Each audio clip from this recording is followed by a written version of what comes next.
Hey, what's up guys? Lightsaber Samurai here. I'm back again with another video, and today we are talking HD collections on the PlayStation 3. Now, I was actually surprised at how many I found while collecting for the PlayStation 3. I didn't really know that there were so many out there, and there was kind of this big push in the 7th generation to kind of HDify, if you'll forgive the term, kind of HDify a lot of 6th generation games, which I thought was awesome.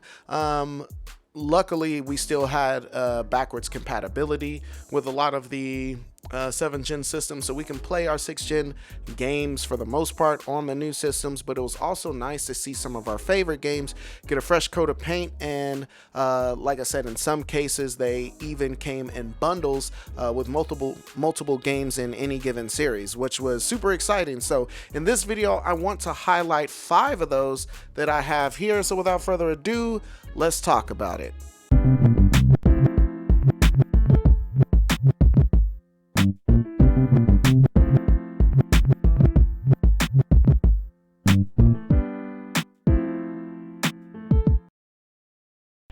Okay, so the first game on the list, we're going to talk about one of my favorite RPGs of all time, hands down, and that is Final Fantasy X. Now on the PlayStation 2, we got the Final Fantasy X and X-2 HD collection, and this was a great little combination of the fantastic Final Fantasy X and, you know, the not as fantastic Final Fantasy X-2. In this game, it tells the classic story of Titus and his band of travelers as they help lead Yuna on her pilgrimage to gather all the Aeons to summon to defeat a reoccurring evil in the land of Spira.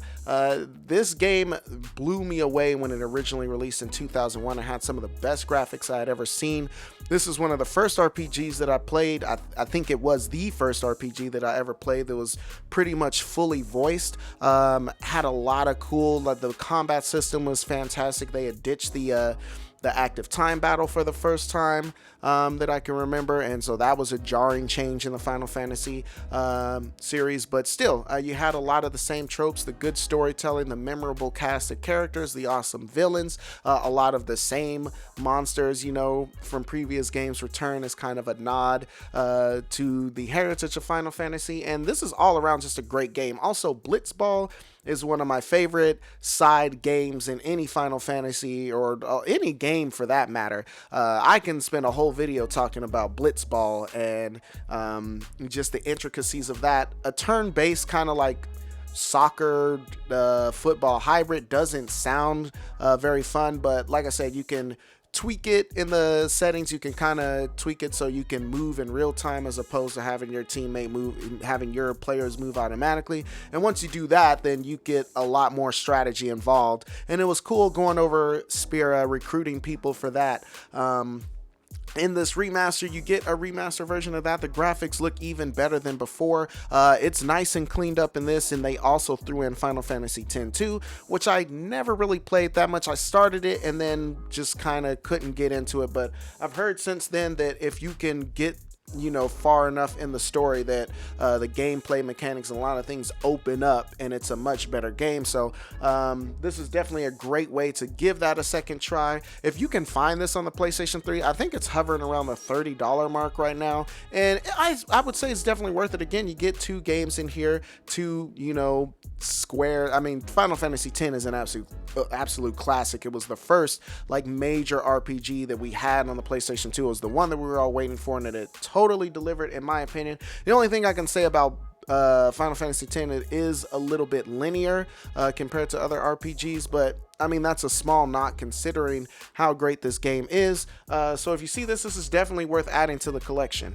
Okay, so moving on to the next game on the list, and this one is one we've talked about recently because it's part of, you know, is one of those games that are really fluctuating in price, but we gotta mention the Ratchet Clank HD collection on the PlayStation 3. This released, you know, with Ratchet Clank Going Commando, and Ratchet Clank Up Your Arsenal. So in all three games, you play as Ratchet and Clank, and you go on their misadventures as they save the galaxy with other memorable figures like Captain Quasar and whatnot. And again, the star of this show is in the power-ups and the weapons. Ratchet and Clank is not like your dad's platformer. You're not just hopping and jumping on top of enemies and smashing them. This is, you have access to a bunch of cool and creative weapons that you find scattered throughout the worlds. You will use, bolts as your currency to power them up and to power up, your ship and a lot of things like that. So the combat in this is definitely where it's at. Like all the crazy weapons from the black hole launcher and all of that stuff. Like I can't remember the names of any of them, but you got weapons like electro whips and guns that shoots black holes and guns that manipulate gravity and all types of caliber of missile and rocket launchers and machine guns and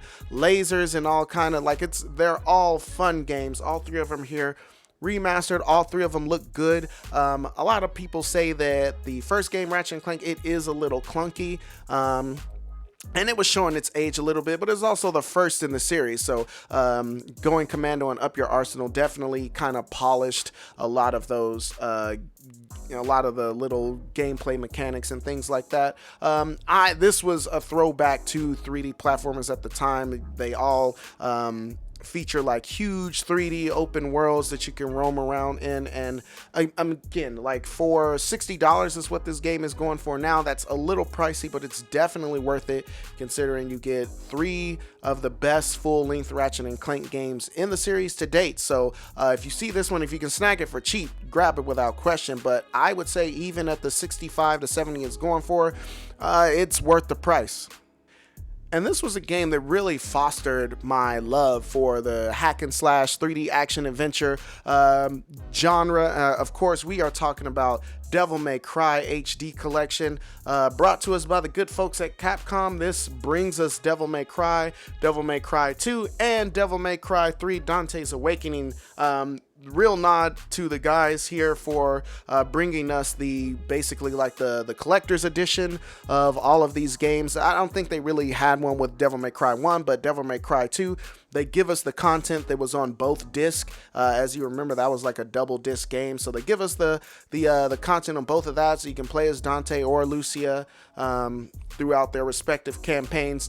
Devil May Cry 3, of course, gives us the Dante's Awakening edition, so you got all the extra weapons and the extra styles and all the extra content that they packed into that version of the game as well, playing as Virgil and all of that. So as far as how the remaster looks, it looks fantastic. The only knock on it is while they did bring the actual gameplay and all that into HD, a lot of the menus and cutscenes are still in their native like 240p resolution, and so it's kind of a jarring contrast to be looking at these crisp, clean, HD graphics, and then kind of like flip back and then look at these like blurry cutscenes and all of that. So it's kind of an issue, but I mean, ultimately still, I mean, the gameplay is there. Everything you liked and everything you remembered about the games are in here. Like I said, they packed in like all of the content, so they didn't leave anything out content wise, which was fantastic. This also released on the PlayStation 4, I believe, and so you can get it there as well. But the good thing about that is because it's on the PlayStation 4, you can get it on the PlayStation 3 for less than $20. And again, 3 Devil May Cry games for $20. I mean, you can't go wrong with that. Personally, from what I've seen, there's not a huge graphical difference between the PlayStation 3 and PlayStation 4 versions anyway, so if you see this for real cheap, it's definitely worth scooping up, especially if you don't have the PlayStation 4 version already. I think you can go with either or. I don't think you need both versions, so if you have one, definitely you don't need the other. But if you don't have either, this is a good place to start, so definitely grab the HD collection on the PlayStation 3 if you can find it. Okay, penultimate game on the list now is brought to us by Konami and Kojima Productions, and this is a series that he really needs to revive, or that needs a revival of some kind. I'm talking about Zone of the Enders HD Collection. Now, the original Zone of the Enders came out in 2001. I remember the hype around it was it came packed with the demo to Metal Gear Solid 2, and if you were around back then, you knew the hype surrounding that game and how big that game was going to be. And so to be the first to play the actual playable demo along with Kojima's new type of game, like it was a fantastic bargain. I bring that up because with the PlayStation 3 HD collection, they packed it with a demo of Metal Gear Rising: Revengeance. So a lot of people are hyped about trying that game, being able to play as Cyborg Ninja Raiden for the first time. We knew that Platinum Games had took the helm as far as development, and so we knew it was going to be a great game. So I thought it was kind of funny that they packed that with Zone of Enders, but Zone of Enders was always a series that I thought could stand on its own, especially once I played it. You get both of them here. I recommend this over the PlayStation 4 version. There is a PlayStation 4 version of Zone of the Enders, the second runner.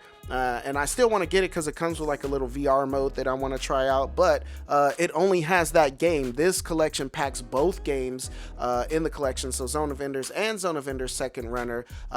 It has all the content, so nothing's left out. They even added like a new kind of like anime style intro to it, and so it was a fantastic game. If in these you play as Leo Stenbuck. In the first game, he's a child whose colony was attacked by Baram whilst they were looking for Jehoti, which is this orbital frame. He stumbles across it and ends up piloting the robot with the mission of getting it to a convoy to get it to Mars, I believe, or something like that.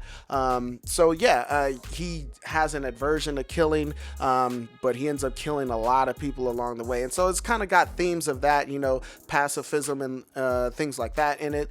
Anime style cutscenes. Again, this suffers from the same the same element that the HD collection for Devil May Cry had, whereas all the cutscenes and everything were just left in their native resolution, and so you get these crisp, clean, updated visuals for the gameplay, and then it'll just like flip and then show you these blurry kind of ugly graphics by today's standards. That's not so much the case in the second runner, because their cutscenes, they switch to 2D animated cutscenes, and so those fare a lot better. Still, they display in their native resolution, and it's definitely noticeable. Both games in the series are fantastic. The second runner definitely is the better plane of the game, but both have excellent stories, and both should not be missed. They're both kind of short games as well, so packing them both in one collection definitely makes it more worthwhile. I picked up my version for like $12. I'm not sure what the PlayStation 3 version of this is going for, but I don't think it's super expensive. So if you see it, definitely pick it up, because this one might get rare in the future, as it's the only way you can play the HD version of the original game. Okay, moving on to the last game on the list. Sticking with Konami and sticking with my boy Hideo Kojima, we've got the fantastic Metal Gear Solid HD collection, of course, on the PlayStation 3. This gives us 3 full-length Metal Gear Solid games. That's Metal Gear Solid Sons of Liberty, got Metal Gear Solid 3 Snake Eater, and they even gave us an HD version of Metal Gear Solid Peace Walker. Again, these collections might go up in price because this is the only place you can play the HD version of Peace Walker, a game that was ported over from the PSP. The tales of Solid Snake and Big Boss need no introduction. This is, stealth action at its finest, and it's crazy because gameplay-wise, all these games still hold up today. The Snake Eater version, you get the subsistence version of Snake Eater, so you've got the fully 3D rotating camera in that. The issue with that is, while they gave us the subsistence version of Metal Gear Solid 3, they took out a lot of the side stuff. So all the side games they had, like the skateboarding and Metal Gear Solid 2, or the the Ape Escape mini game that was in Metal Gear Solid 3. A lot of those they're it's all gone. So I would say it's worth still collecting the PlayStation 2 versions for that reason. I bought this version not knowing that originally that all of the extra content was taken out, and so I played myself. Now I'm looking for the PlayStation 2 version of Subsistence and the PlayStation 2 version of Metal Gear Solid 2, just so I can access all of that extra content. But like I said, still 3 games in one. That's still a lot of content packed in, and that was probably the reason that they had to take out some of that content. I assume, especially with like the Ape Escape stuff, there might have been licensing issues that may have caused them to have to remove that. But still, you can't go wrong with Metal Gear Solid. Again, this is the only way you could play Metal Gear Solid Peace Walker, and I do appreciate that they added that to the collection because you know, you got updated gameplay mechanics like dual analog control and things like that make Peace Walker play a lot better than it did even on the PSP, which was fantastic on the PSP. But the only gripe I have with this game is, why couldn't we get the you know, an HD version of the original Metal Gear Solid? I would have loved for them to give us an HD version of Metal Gear Solid the Twin Snakes from the GameCube. That was like Kojima's like biggest blunder to me, that we never saw a remake of any kind of the original Metal Gear Solid on a Sony platform, which is where, you know, he grew and gained all of his fame from. So you know, he and the PlayStation kind of grew together in that regard, and so it was always sad to me that we never saw that on the PlayStation 2, and it would have been great to have that included in this HD collection. Still though, they came out with a Sagas collection after this where it had all of this content and then a bunch of digital stuff, and I think you could play like the original MSX versions of Metal Gear 1 and 2 and some other stuff it had in there as well. I don't know if that version restored all of the extra content from those games. It may have. That one I know is going for a lot more. You can get this version for like $30 or less, and so I definitely think it's worth that. So if you see either of the Metal Gear collections, definitely pick them up. All right, I do believe that's all I got for you guys, but let's talk about it in the comment section below. Questions, comments, concerns, threats. What are some of your favorite HD collections on the PlayStation 3? I've got a lot more, so we'll definitely revisit this in the near future, but a lot of them I gotta play through first. So if you guys like this content, go ahead, hit that like button, subscribe if you haven't done so already. You'll be glad you did. I do believe that's all I got for you. Lightsaber Samurai out, and peace.